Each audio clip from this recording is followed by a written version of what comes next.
سورہ جن شروع اللہ کا نام لے کر جو بڑا مہربان نہایت رحم والا ہے۔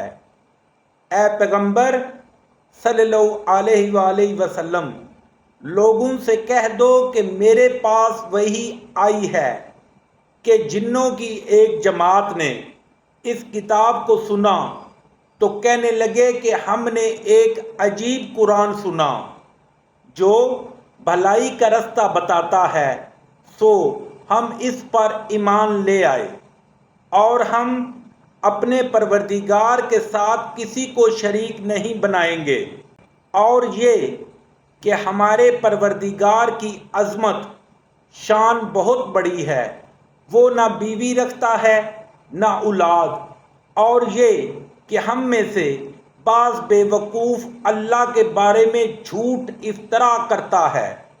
اور ہمارا یہ خیال تھا کہ انسان اور جن اللہ کی نسبت جھوٹ نہیں بولتے، اور یہ کہ بعض بنی آدم بعض جنات کی پناہ پکڑا کرتے تھے، اس سے ان کی سرکشی اور بڑھ گئی تھی، اور یہ کہ ان کا بھی یہی اعتقاد تھا جس طرح تمہارا تھا کہ اللہ کسی کو نہیں جلائے گا،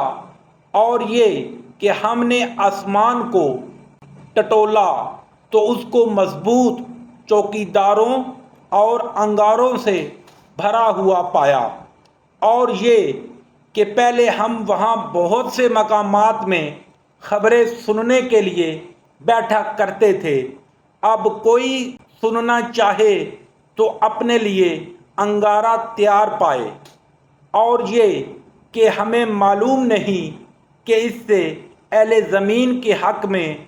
برائی مقصود ہے یا ان کے پروردگار نے ان کی بھلائی کا ارادہ فرمایا ہے، اور یہ کہ ہم میں کوئی نیک ہیں اور کوئی اور طرح کے، ہمارے کئی طرح کے مذہب ہیں، اور یہ کہ ہم نے یقین کر لیا ہے کہ ہم زمین میں خواہ کہیں ہوں اللہ کو ہرا نہیں سکتے اور نہ بھاگ کر اس کو تھکا سکتے ہیں، اور جب ہم نے ہدایت کی کتاب سنی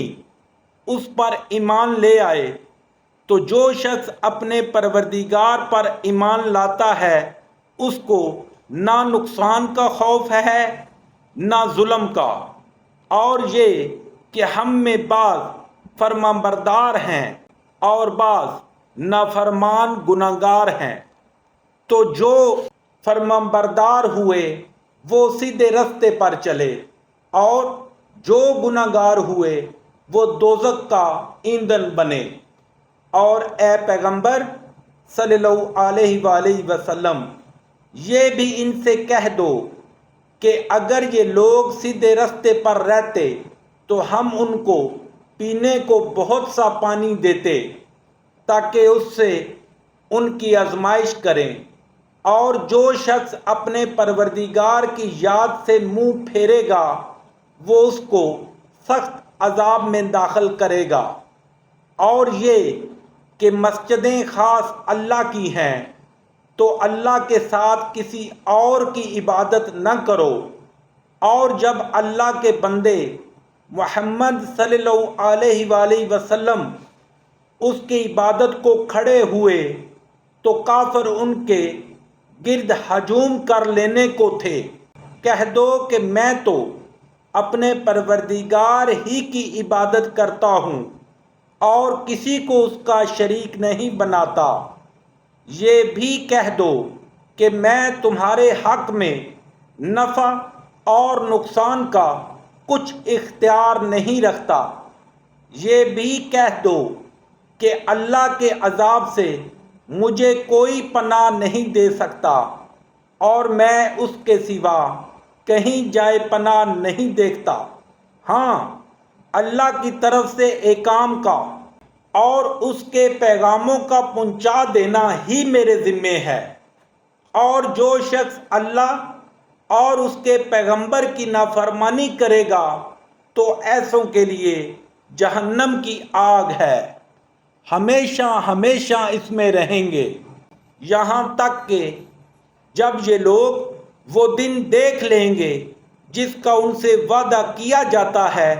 تب ان کو معلوم ہو جائے گا کہ مددگار کس کے کمزور ہیں اور شمار کن کا تھوڑا ہے۔ کہہ دو کہ جس دن کا تم سے وعدہ کیا جاتا ہے میں نہیں جانتا کہ وہ ان قریب آنے والا ہے یا میرے پروردگار نے اس کی مدت دراز کر دی ہے۔ وہی غائب کی بات جاننے والا ہے اور کسی پر اپنے غائب کو ظاہر نہیں کرتا۔ ہاں، جس پیغمبر کو پسند فرمائے تو اس کو غائب کی باتیں بتا دیتا ہے اور اس کے آگے اور پیچھے نگہبان مقرر کر دیتا ہے تاکہ معلوم فرمائے کہ انہوں نے اپنے پروردگار کے پیغام پہنچا دیے ہیں، اور یوں تو اس نے ان کی سب چیزوں کو ہر طرف سے قابو کر رکھا ہے اور ایک ایک چیز گن رکھی ہے۔